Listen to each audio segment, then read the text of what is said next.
parlare di sicurezza è sempre divertente perché è una prova del 9 con il governo, cioè quando si sta all'opposizione è sempre facile dire la delinquenza, la sicurezza, quando arriveremo noi al governo risolveremo i problemi. In realtà, ma lo ha ammesso anche Meloni dicendo dopo 3 anni di governo quest'anno finalmente forse faremo qualcosa, che attorno a questo tema in questi anni si è fatto gran poco, perché al di là della propaganda che si fa quando si è all'opposizione, quando si assume la responsabilità di governare un ambito così delicato come la sicurezza delle persone e dei loro patrimoni, bisognerebbe lasciare da parte un po' di propaganda e stare un po' sulla concretezza, con delle misure serie. Allora, soprattutto lo dico perché stiamo in una regione governata dal centrodestra da 30 anni, con un governo di centrodestra, con un centrodestra che governa anche la città di Treviso, a dimostrazione che non esiste la bacchetta magica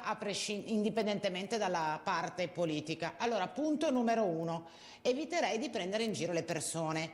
Annunciare, come ha fatto il segretario Ostellari, che arrivano 50 nuovi agenti di polizia nel Padovano e non dire quanti sono contemporaneamente gli agenti che vanno in pensione. Questo è uno dei temi problema. essenziali. Sì. Il problema del turnover, cioè si prende in giro la gente perché non ci saranno, lo dico alla collega Cappellini, 54 agenti di polizia in più sulle strade di Padova, perché sicuramente i pensionamenti a livello regionale sono maggiori delle nuove assunzioni, perché la legge di bilancio non prevede nuove assunzioni che superino i pensionamenti. Seconda cosa, ma siamo in grado di misurare l'utilità dei provvedimenti che il governo ha messo in campo in questi anni? Perché adesso fa persino ridere dire che la zona rossa non ha funzionato per colpa di Giordani. Fa ridere Cappellini, perché il sindaco di Padova non ha minimamente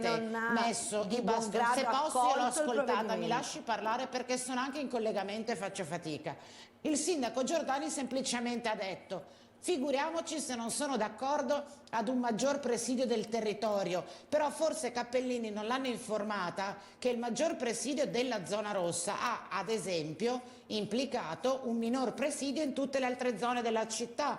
Quindi se io non aggiungo forze dell'ordine, come dire, sto studiando le proprietà delle operazioni con i miei figli alle medie, cambiando l'ordine dei fattori, il risultato non cambia. Però Cammani, voglio sentire Cappellini detto veloce, adesso ci confrontiamo. In teoria, come è stato per tutte le zone rosse, arrivano forze dell'ordine in più, Però va bene. Dica velocissimo, la prego, l'ultima cosa. L'ultimo punto. Sì, poi Cappellini. Gli è scappato detto a Barbisan perché alla fine non ce la fa, insomma, a tenere a bada l'onestà intellettuale. I magistrati non si inventano niente, i magistrati applicano le leggi, certo. Se qualcuno ha il coraggio di dire che un magistrato, contrariamente a quanto prevede la legge, scarcera la gente che ha commesso dei reati per il gusto di farlo, perché poi non si sa esattamente perché, se ne assume la responsabilità. Ho capito. Quando allora, ci sono le ragioni per tenere... Scusi, aggiungo, con le carceri strapiene che abbiamo anche in questa regione, se qualcuno pensa di poter risolvere il problema mettendo in galera i clandestini o chi commette i nuovi reati, chi organizza i rave party, anziché occuparsi della sicurezza del patrimonio delle persone, replica siamo un po' di lontani. Cappellini, poi facciamo